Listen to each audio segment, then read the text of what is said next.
So this has been recorded on Thursday, the 20th September, a few hours after I finished my VHS review, and I went on Amazon Prime, the Shudder channel, and I had a look for Teeth, and it was not on there. So I am going to be reviewing American Psycho instead. Anyone who was looking forward to my review of Teeth, I have to apologise. I will see what I can do, is maybe doing it as a special episode down the line, but for now, I'm going to be reviewing American Psycho, and I will actually say straight up, I love this movie. So it's going to be a different review, because normally I watch movies and I do have an affection for, but would not critically praise in an analytical, theoretical, textual way, or subtextual, but American Psycho really enjoys it. It's going to be a different review, and I hope you enjoy it. And I know I'll enjoy it when I start recording it on Sunday. So, yeah. Here we go with a new episode and a slightly different change format. So, I will get going.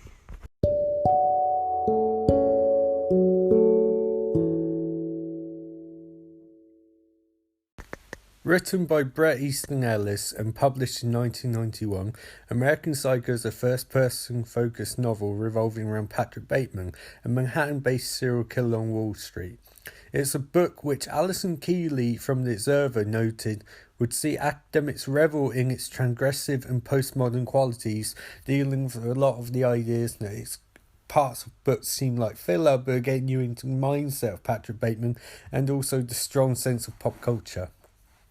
Speaking Jeff Baker in 2010, Bret Easton Ellis noted, Bateman was crazy the same way I was. This was clearly a personal story for Bret Easton Ellis, taking his internal frustrations and irritations with society and externalising them in an extreme, exaggerated way, with sequences of rape, torture, mutilation, cannibalism and necrophilia that were drawn out for dramatic effect.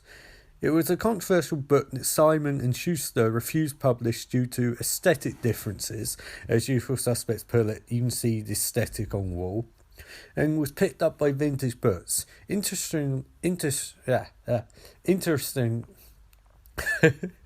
is a podcast where I keep all the errors in. Feminist activist Gloria Steinem was opposed to violence against women prevalent in the book. Interestingly, she is Christian Bale's stepmother. So there you go. It took nearly a decade to make it into a movie, and here we go with review. So this is going to be a different view this week. It's not going to be a recap, because to be honest, I don't think you can necessarily gain an enjoyment for this movie via a recap. You might be able to if it's a live one, but to condense it, there's a lot that happens and a lot of text and subtext, and I don't think that's really something I do without actually capturing the movie in whole as a live recording. But obviously I'm switching to live recordings being once a month, or the really detailed ones being a bit longer than that. But I don't want to do it for this movie, because also the live recaps I find to an extent are more about making fun of the movie, and unless like for the really specific ones, and I don't want to make fun of American Psycho, because this is a goddamn great movie, flat out. It's one of the best movies of it's one of the best movies of the 00s even, because it came out in 2000. Surprisingly great adaptation of the book. Really, really, really clever, really good writing, really good directing, amazing acting, which I'll go into in being this. So it's not going to be a straight recap. There are going to be parts that I do recap in quite good detail, but general gist is going to be more a surmise of what I thought about the movie, my feelings towards it, some of the direction and the cinematography I really enjoyed. And yeah, I mean, I don't want to say anything bad about this. I've been made clear, I was originally going to do a review on Teeth, which would be much more amusingly focused. Lots of jokes about the Avengers and superhero movies in general, but this I don't really have any jokes. I thought it's great. And it's the joy of this podcast. I always do something slightly different every week, so today's going to be no exception. First thing you'll note about American Psycho is it's playing with the idea of truth versus perception. These characters, the way they talk, the way they act, the way they interact even, you don't get the impression that anyone's listening to anything that anyone is just saying. You know, it's like they're all existing their own little bubble. As exemplified by the fact that they talk at one point about, one character says, "Oh man, the Sikhs are attacking the Iraqis in Saudi Arabia." And it's such a shockingly bad representation of what was actually going on at the time. It's obviously set in the 80s. Such a such complete misunderstanding of the actual nature of that conflict in Saudi Arabia. And all conflicts going on at the time. Now, it just shows these characters don't really do anything other than have a brief glance at newspapers and come up with a take that's not based in anything but reality. It's further put across by the anti-Semitism someone makes at the table, which Patrick Bateman calls them on. But it's clear he doesn't really understand what he's talking about. He's just getting offended for the sake of being offended. But even saying that, not so much offended as laughing at the idea. He's making jokes, he's throwing toothpicks, he's actually laughing at it. So immediately we get a sense of this being a detached critique of materialism and vanity. And that's great, because obviously this is a commercial movie. We're not going to make any assumptions about that. It might be more rooted in an independent mindset, but goal is still get people to go and see the movie and enjoy it. And it is, in many ways, an enjoyable movie, more in the verge of the old Kubrick ones, where it's a great movie. Enjoyment's the wrong word even. It's less enjoyment, although there are some funny parts. Less enjoyment, more you're watching a really, really great Martin Scorsese style the verge into a character's life. This one's, I think it does judge Patrick a bit, but you have to think about whether it's judging him or whether it's going down the mindset of this isn't real, so this is just one man's perspective breakdown, I guess. It could go either way. Anyway, Patrick Bateman is both the American dream and American nightmare, because on the surface he is the American dream. He's a guy who's in great shape, you know, Kate takes care of himself. You're assuming he works hard and he's rich, so like, you know, he's an example of what you can get in America if you assert yourself. But at the same time, he's the American nightmare because he's either having a breakdown and really struggling with the demands of job, which is a rousing indictment of Wall Street, or he's actually a serial killer and he's actually killing people, in which case he is the dark side of America, as really put across by the fact that a lot of the scenes we get in his like business in a place where it's Pierce and Pierce, and a lot of scenes getting clubs and things like that are really matter-of-factly shot. They're not particularly grandeur. They're just like, this is what it is, this is the place he works, and we're not going to make big deal out of it. It's just it's like a critique of the 80s sleaze, because in the 80s they had a lot of movies like Cocktail with bright colours and bright lights, and they're meant to be critiques of the businesses inherent, but they weren't, because they're always pointing out how great they were to work in. And this seems to be the opposite. It's pointing out how shit Wall Street was in the 80s and how shit it is today. There's no energy to these scenes on purpose. And then flip side is all scenes outside, like scenes in the sort of slum belly of his kitchen and things like that. They're shot for a lot of energy, like a real sense of action, I guess, but also sense of things happening, and how this Earth and New York and all of that is a lot more interesting when you veer away from the corporate aspect of it. I guess interesting might be the wrong word, but yeah, it's just fascinating the way they shoot those scenes with a lot of verve and a lot of energy, and then the corporate scenes are shot.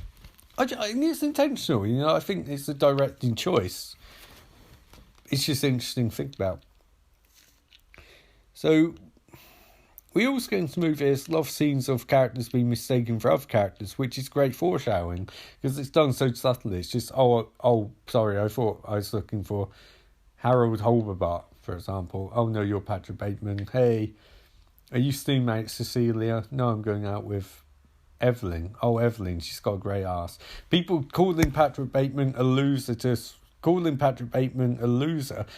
but not to his face. They're saying things like Patrick Bateman, oh, that dork, while they're talking Patrick Bateman. It's just they either know and they're mocking him, or they generally don't know it's him.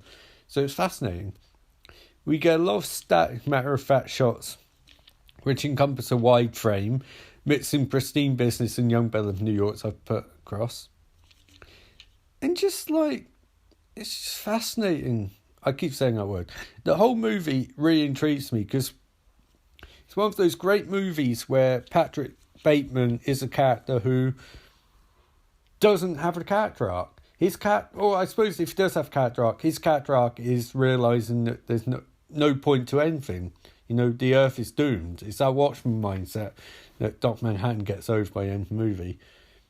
In fact, I think Patrick Bateman and Dr. Manhattan had a chat. Maybe Patrick Bateman would start to enjoy life again. But no, he doesn't. Patrick Bateman's inability to enjoy anything is a really interesting character. No, and that's obviously coming from a book. But it's translated perfectly to the movie, whereby his monologues and his narration just posit that there's nothing there. Literally nothing there. His narration is meant to convey character. It's meant to convey true character. So that when you see a character doing something, like for example, if you watch a movie and characters chopping wood, you assume that they're chopping wood and they're happy to chop wood, but narration can really reveal what characters truly thinking beyond that. It's the action, but it's the internalization. With Patrick Bateman's internalization, it's just his daily routine, for the most part. And his monologues, the monologues in this movie are the best pop culture monologues I've ever seen and ever heard. You see a lot of movies, they just say pop culture stuff, You know, and it's not meant to be thought about on a deeper critical level. Occasionally in movies you'll get a Tarantino movie, for example, where the characters will deliver a monologue, like in True Romance, the famous monologue from Dennis Hopper's character. I won't go into spoilers, but it's not just a monologue for the sake of monologue, it's a monologue for a specific purpose. Or even something like, oh Christ, try and think. A movie where it's pop culture monologue which has a relation to the story. I guess, I can't remember, the Tarantino martial arts movie where the main villain delivers a monologue about Superman in the end. And it's great because the monologue is actually got a thematic point. It's not just saying it just to sound clever. In this movie, they go to the other extreme, and it's a really good extreme of the monologues mean nothing, but that's the point. Now, Patrick Bateman is trying to communicate with people and try and put across ideas, but he's got nothing. He knows nothing in. So he just recites comments about music and he doesn't understand. To people who are increasingly bored, which beats and beats. In the first one with Paul Allen, when you talk about Healers and News, he clearly doesn't get the song. You know, but the whole point of that is he's distracting Paul Allen so Paul Allen doesn't suspect he's about to be murdered. And actually, it's interesting about Paul Allen. One of the things I like, the other thing there's a lot I love about this movie, but there's one part in particular that I'm really a fan of. It's the fact that the impression you get more times you watch this is that Paul Allen is a murderer in his own right. Like, he gives off that vibe. He's clearly the Patrick Bateman of another movie going on at the same time. It's fascinating, which is really... I know you use that word a lot, but that's really fascinating. Because the idea that you can have characters having... And this is true of the whole movie.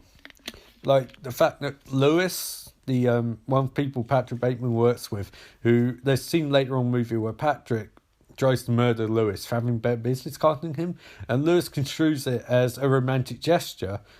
So he admits that he's in love with Patrick, which freaks Patrick out, which leads Patrick to flee the bathroom.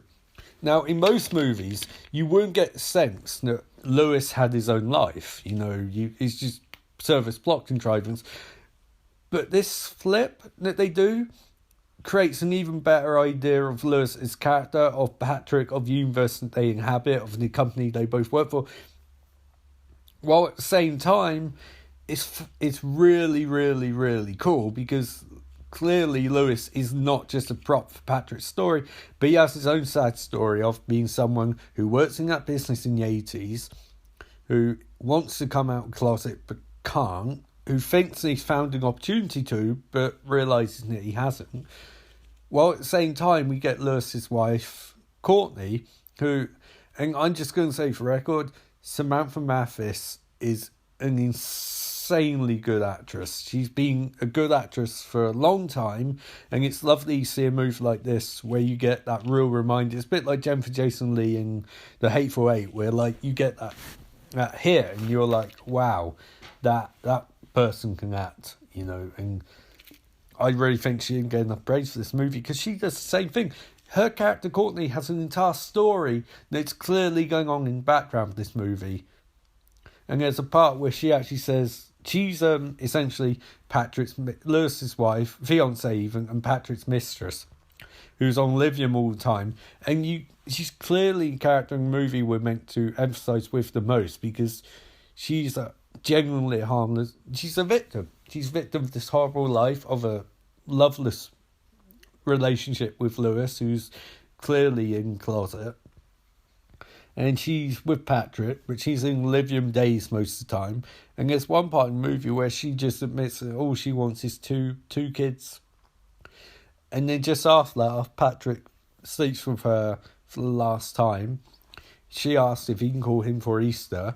He says maybe, and she says, well, if I don't see you before Easter, if I don't see you before Easter, have a good one. So clearly the implication is that she commits suicide and Patrick doesn't care. And Lewis doesn't care. And it's amazing, right? I know it's based on books, so a lot of it's taken from a book, but it's amazing writing and acting. Living, breathing characters. After so many weeks even, of watching movies on Shudder, and like I love most of them, I enjoyed them. This is like a breath of fresh air. This is genuinely an exceptional movie in every possible regard. The writing, the acting, the humour, the darkness, the incredible foreshadowing. Like Patrick in background of a scene watching Texas Chainsaw Massacre doing push-ups, doing exercises. So it's just in background. She's a little detail, not meant to dwell upon. And then at the end of the movie, you realise that Patrick's obsession with pop culture leads him to be inspired by that. To, after he's murdered an old friend, to chase down Christy, and I'll go in detail on Christy, but down the corridor while Patrick's naked with a chainsaw, swing it everywhere, and then murder her with a chainsaw. And it's a terrifying scene to go from the kind of humorous bit before that where he's describing Whitney Houston and his friend Elizabeth and Christy are mocking him for liking Whitney Houston, to the off-screen murder of Elizabeth where you just catch her screams and it's just terrifying, it's just horrifying.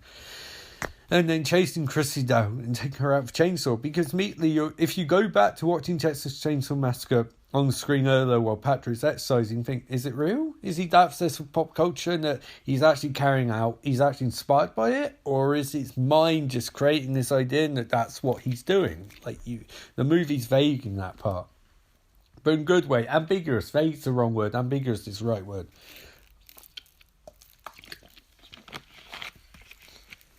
And it really goes to show how the idea that you can make genuinely gripping movies in a horror setting. Because in some ways this isn't a horror movie, in other ways it is, because it's dealing with satirical, parodic concepts. But it's also very, very, very, very, very unnerving to watch.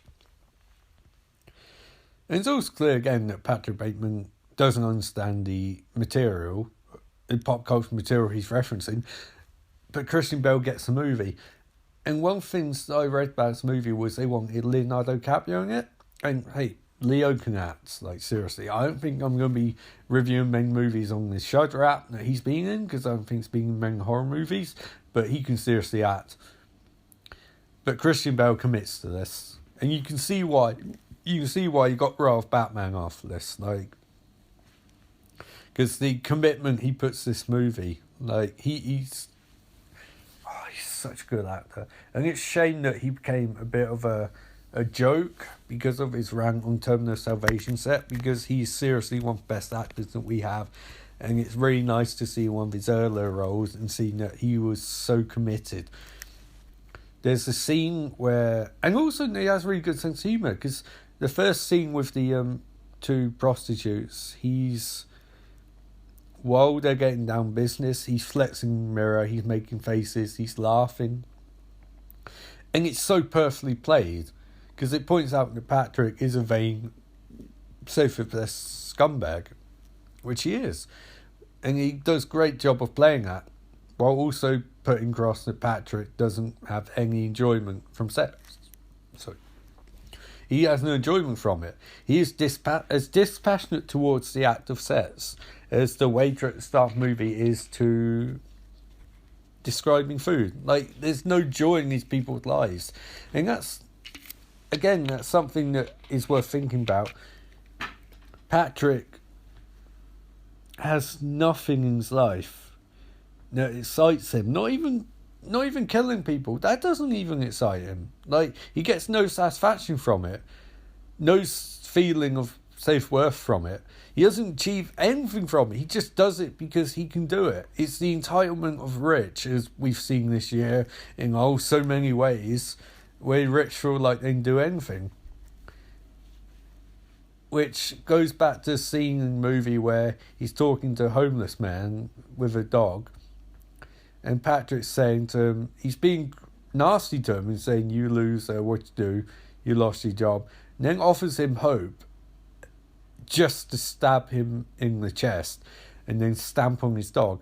And it's the first time in the movie we get a lot of sense before that of like how messed up Patrick Bateman is. That's really the first time where he's just cruel to be cruel. There's no reason that he should do that. He should murder that homeless guy. Like, Paul Allen, as disgusting as that is, in Patrick's mind, he's justified in doing that. But that homeless guy, to taunt him with your prospect of hope and then kill him, is the point where, if it actually happened, Patrick's gone past the point of no return. I was going to do this episode in terms of a hero's journey, but I decided not to, because you can't even joke about Patrick being a hero. He's one of the nastiest characters in history of cinema. Because even if he's just thinking about what he's doing, about these things he's doing, he's just an awful, awful human being. To even think about doing that stuff is just... And going back to the point of all characters are fully fleshed out, we get Jane, his receptionist, who has a crush on him. And what I love about this movie is, in a lot of other movies, another thing I love about this movie even, in a lot of other movies, she would be the whimpering Violet, But in this movie, she's got urgency. She's got agency. She clearly has a thing for Patrick, and clearly wants to come across as like trying to please him. But when they finally get to his flat, and they're talking, and you get a sense that she's been involved with unavailable married men a lot, and that she's been hurt a lot, you start thinking, this is not a victim, per se. This is someone who, when she sees something she wants, she goes for it, and damn the consequences. As proven in the end, where she just, after Patrick calls her, she just immediately goes to his diary and starts reading it and freaking out over all the lewd images of women, of females being attacked and mutilated and whatnot. And it's really interesting to watch. I know a lot of people say the word interesting and don't mean it, but I really like this movie for that, because I feel like they're not just having characters be one thing. Like, the okay, some Patrick's friends, but they're extensions of the place he lives in, and you're also morons. But even then, they get stories like Bryce, played by Justin Theroux, at one point snaps at a guy in a bathroom stall opposite for telling him shut up because they're trying to do drugs. But then when Patrick calms him down, he says, sorry, steroids. So there you get a sense that these people exist beyond Patrick's understanding of them. It's just so good. And then it ties back to a lot of what I find about this movie that's really unsettling isn't necessarily showing on camera. There's the scene where after he's slept with the first two prostitutes, he goes to a drawer and starts pulling out a wire hanger and a chisel, I think. Yeah, a wire hanger and chisel. And next thing you know, the two prostitutes are leaving and they've all been bussed up. And Patrick meets up one of them later on, named Christy, and she says, in most matter-of-fact way, I had to go to the emergency room last time, I might need surgery. And this is mark of a great movie, where we're being told that, in theory we're being told that by dialogue, but at the same time we're being shown that there's a lot, these people exist, their lives exist off camera. They don't just stop and react to Patrick's presence. Even if he's imagining a lot of this, the impression that we get is clear that this is Patrick's story and via his focus, but there's a lot going on in the background that he's responsible for. It's a very clever way of writing. And last thing I want to say is, before I do my bonus thing, which I'll talk about in a minute, last thing I want to say is that I'm impressed that the chemistry between Reese Witherspoon and Christian Bale is not only non-existent, but you genuinely get the vibe that Patrick Bateman hates Evelyn, and she's oblivious to it. And it must take them so much work, because usually in movies like this, two characters like that have cracking chemistry. They can't help it. They've really worked hard to be the least chemistry relationship in any Hollywood movie I've seen in a long time. So, I mean, I think down the line I might do a longer recap of American Psycho, but it's just, it's a great movie. Really good. You should watch it. If you haven't watched it already, you should watch it, because it's just, it's so good. I mean, I'd hope you have watched it already, because I've spoiled a lot about this. And if I have and you're spoiled, I apologise, but such a good movie. And especially in this day and age, so refreshing to see it, genuinely. So very tired, long week. A very, very, very good horror movie, starring such big name actors, because you don't necessarily have that. There's a lot of Rob De Niro ones, that one he did for Cillian Murphy, which wasn't very good. So he's the bigger Hollywood name in horror movie, worse it usually is. I mean, Patrick Wilson and Vera Farmiga seem to do okay in the Conjuring ones, but I think that's because they are names, but they're not gigantic names, if that makes any sense. You can believe them as characters. So that's another episode of Friday Night Shudder done. Not as long as last week's, but last week was I had a lot to talk about with VHS 3, and this movie I just thought was great. And yeah, very good. Very, very much recommended, and I hope you enjoyed this episode. And I'm back in a week's time with The Love Witch, The Love Witch. Trust me, you'll enjoy that review. I have a lot to say about Love Witch. But for now, this has been Friday Night Shudder, and remember, life is beautiful. So this is a tad last minute. I'm recording this on the Tuesday 25th of September, after I recorded the main episode. And the reason I'm calling this little addendum is because I wasn't terribly happy with the podcast, and I thought I'd add a few little bits to it to sort of get running time up a bit, but also for a bit of levity.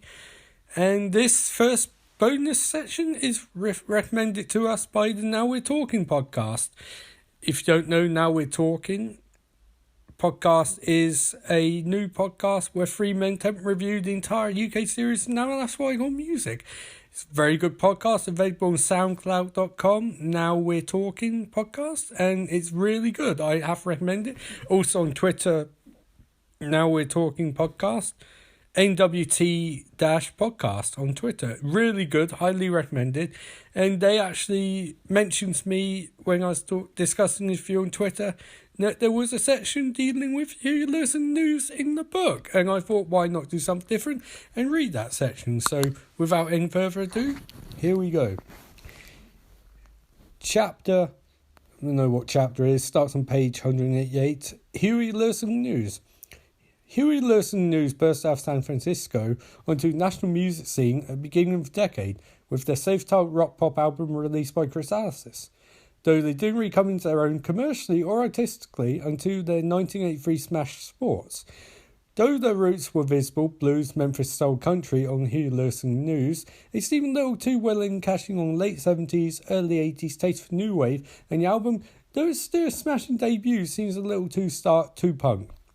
Examples of this being drumming on first single, Some of My Lies Are True, sooner or later, and fake hand claps on Don't Make Me Do It, as well as the organ on Taking a Walk.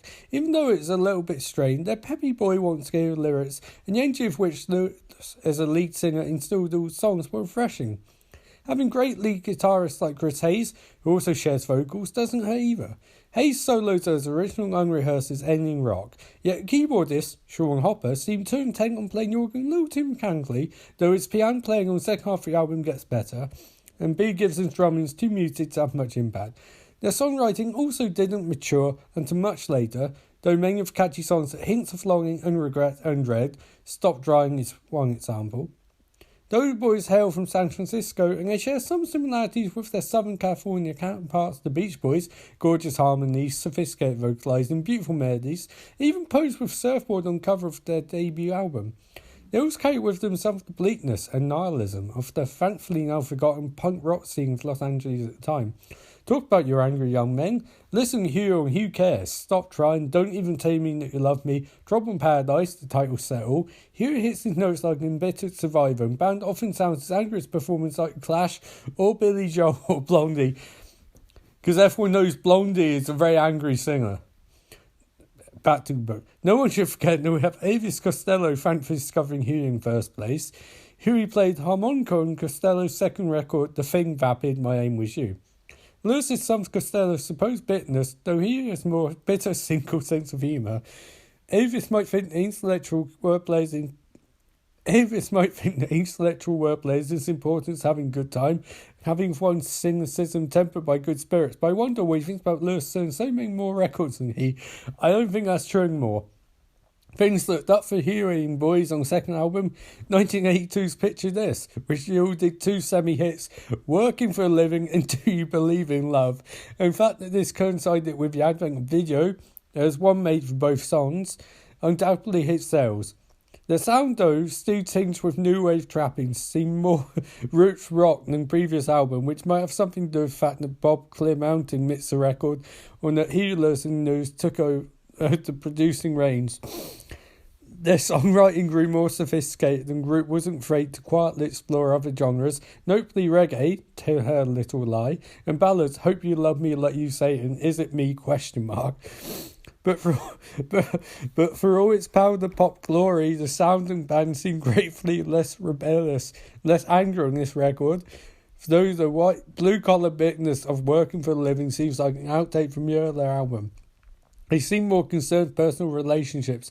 4 of the album's 10 songs have the word love in their title, rather than strutting around as young nihilists, and the mellow good times feel record is surprising infectious change. Sorry for a second. You can never call Huey Lewis and News young nihilists. That is fucking ridiculous. Patrick Bateman, you are a man. The band is playing better than it last did, and Tower of Power horns give the record a more open, warmer sound. The album hits its peak with the back-to-back 1-2 punch of Working for a Living and Do You Believe in Love? No question mark, which is best song on the album and is essentially about a singer asking a guy he's never met again he's met while looking for someone to meet. If she believes in love, what does that even mean? The fact that the song never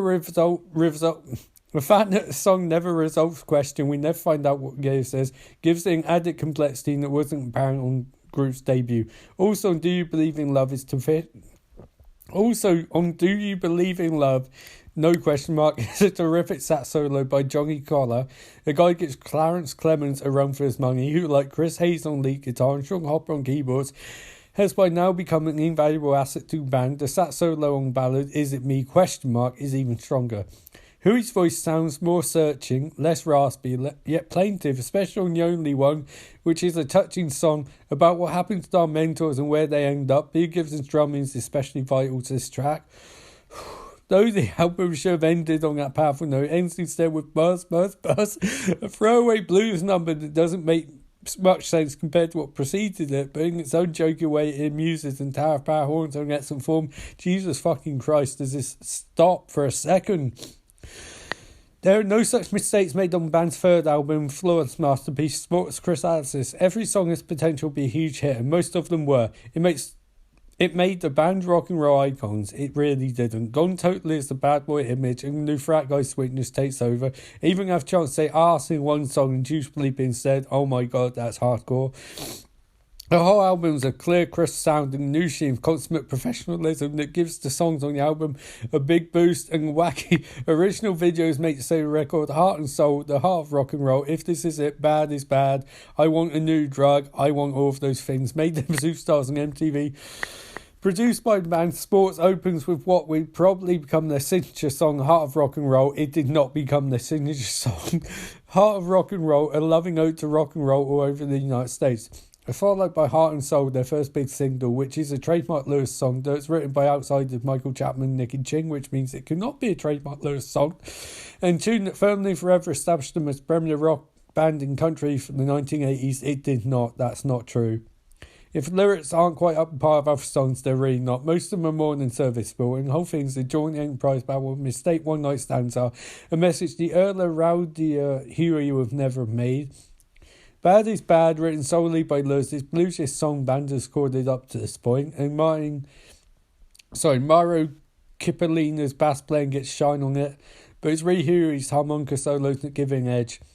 I Want New Drug, with its killer guitar riff, courtesy of Chris Hayes, is the album's centerpiece. Not only is it the greatest anti-drug song ever written, that's an oxymoron, surely. It's also a personal statement about how band is growing up, shut off bad boy image and learn to become more adult.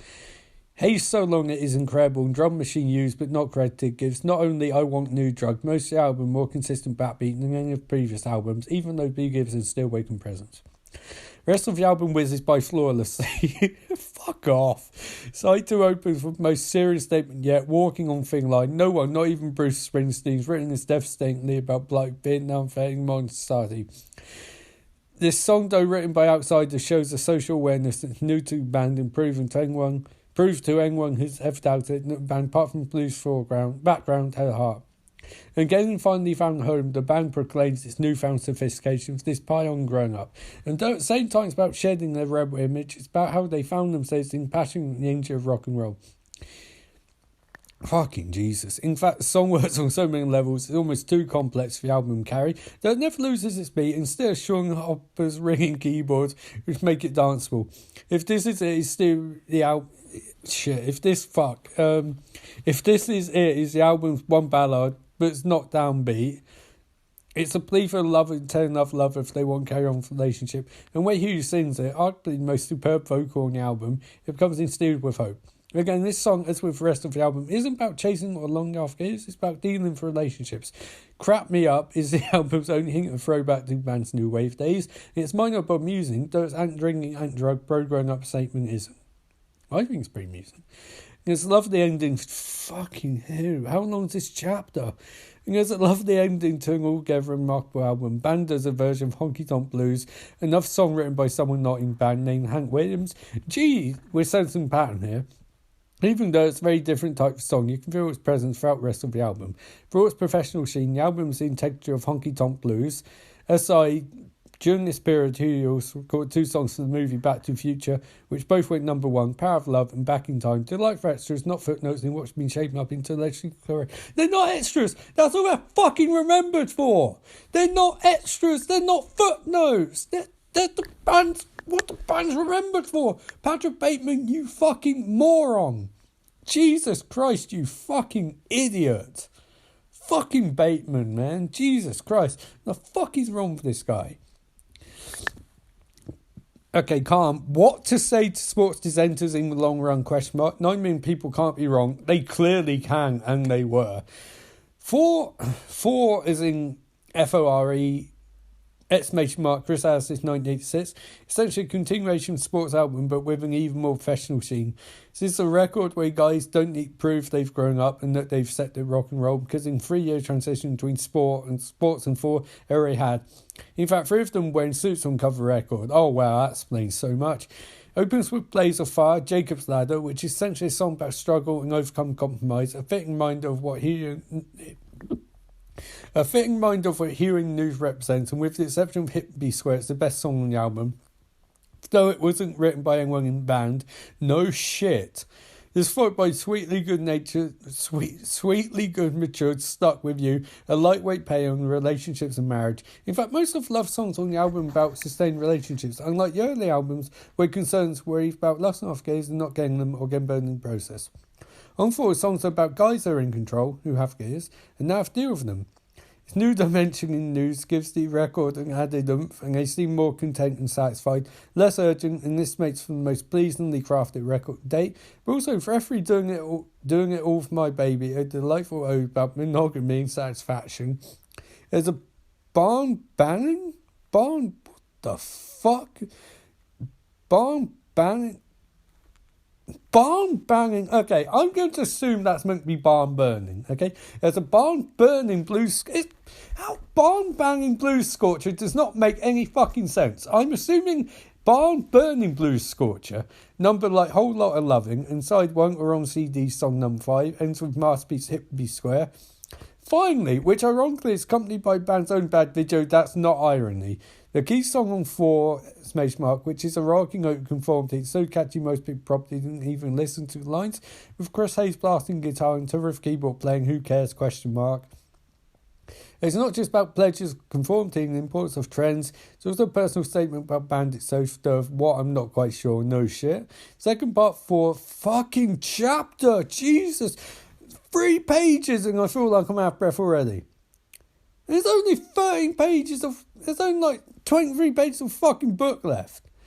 Jesus, if second part 4 doesn't have the intensity of first, there are some real gems that are actually quite complicated. I know what I like is song that Huey would never have sung 6 years back. A blunt declaration of independence, while carefully placed I Never Walk Alone, which follows, actually complements the song and explains it in broad terms, also has great organ solo except for Hippie Square's huge strongest vocals. Forest for the Trees is an upbeat anti-suicide track. I don't think it's a track. Track is an upbeat anti-suicide track, and Dirt's type might seem like cliche, it is. Here in band of way of energizing cliches and making them originals highly their own. No, they don't. The nifty a cappella naturally evokes an instant time while showcasing band's vocal harmonies. If you didn't know better, you'd think it was Beach Boys coming out of your CD. No, you would not. You would never think Here There's the News are nothing like the Beach Boys. And even if it's essentially a throwaway, a trifle of sorts, the album ends on a majestic note with simple as that, a blue-collar ballad that sounds not a note of resignation, one of hope and its complex message. It wasn't written by anyone in band. No fucking shit. Of survival leads the way to the next album, Small Weird, where they take on global issues. 4 might not be masterpiece sports is what could be, but since... 4 might not be masterpiece sports is what could be, question mark. But in its own way, it's just as satisfying and mellower, gentler here of 86. It's just happening. End this chapter! Fucking Jesus Christ. Small Weird, Chris Alice's 1988 is the most ambitious, artistically satisfying record yet, produced by Here Listen News. It Angry Young Man's definitely, I'm very angry, definitely being placed by a smoothly professional musician, even though he has only mastered one instrument. He hasn't mastered anything. The harmonica, its majestic Dylan-esque sounds give small weight grandeur a few artists have reached. Oh my god. It's an obvious transition in their first album that tries to make thematic sense. In fact, Who takes on one of the biggest subjects of all, the importance of global communication. No wonder 4 out of the album's 10 songs have word weird in the title, and that for the first time there's not only one but 3 instruments. I'm sorry, you should not be boasting that your album has 3 instruments. That should be fucking default. The CD gets off to a rousing start with the Lewis Hayes penned Small Weird Part 1, Jesus Christ, which along with its message of harmony is blistering solo by Hayes at its centre. In old tones, one can catch the Zydeco influences. The fuck does Zydeco mean? That bands picked up on touring around the country gives it a Cajun flavour and is utterly unique. What is Bateman talking about? I know this is meant to be his innermost thoughts. What the fuck is he talking about? This is worse than Wikipedia. Bruce Hornsby plays the accordion in one fling. Lyrics give you a sense of true Bayou spirit. Again on the hit single Perfect Way, the Tower of Power horns. What the Tower of Power horns? What the fuck is that supposed to mean? Are used to extraordinary effect. It's also the best cut on the album, written by Alex Cole, who isn't in band. Again, no shit that the only good songs are written by people who aren't in the band.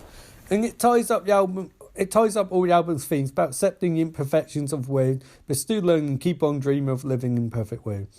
Though the song is fast-paced pop, it's still moving in terms of its intentions, and band plays splendidly on it. I don't know what that means.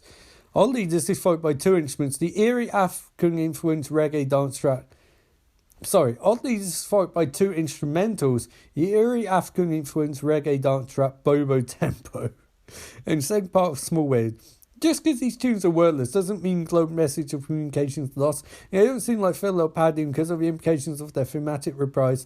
Bands get show off its improvisational skills this way. How is it communicating a global message of communication if there's no lyrics? What the ever-loving fuck? Jesus. Side 2 opens smashingly with Walking with Kid. Verse 2 of the song to acknowledge the responsibilities of fatherhood. His voice sounds mature, and even though we as listeners don't find out until the last line that Kid, who we assume his buddy, is actually his son. Why would we assume it's his buddy? Fucking idiot. Maturity in his voice tips us off in his heart. Well, it doesn't, clearly, because we don't know who the fucking kid in the song is. We don't know it's his son, and his voice doesn't tip us off if you don't find out at the last line that's his son. The maturity in whose voice tips us off. It's hard to believe that the man who once sang hard song and some of my lives are true singing this. This is in italics. The album's big ballad, Weird to Me, is a dreamy pair of a song, and though it's about sticking together in a relationship, it also makes illusions China and Alaska intensity. No, it fucking doesn't. Carrying on, the album's small weight theme, and band sounds really good on it. Better Be True is also a bit of a ballad, but it's not a dreamy pair, and its lyrics aren't really about sticking together in a relationship, nor does it make illusions China or Alaska, and band sounds really good on it. Give Me Keys and I'll Drive You Crazy is Good Times Blues rocker about what is driving around, incorporating the album theme much more playful way than previous songs on the album did.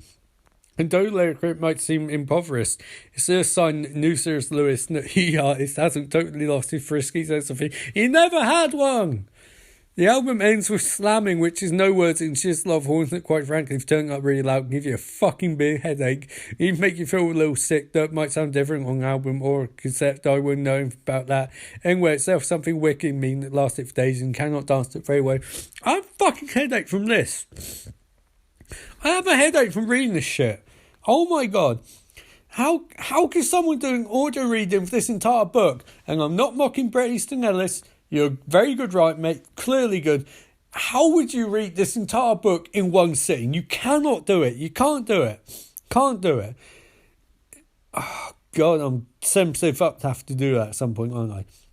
It took something like 100 people to put Small Weird together, counting all the ex-musicians, drum technicians, accountants, lawyers, who are all fant.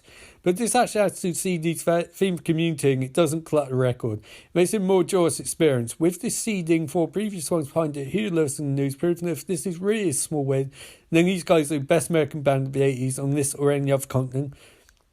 and it has with it Healers, a vocalist, musician, and writer who can't be topped. Oh my god, I'm never doing that again.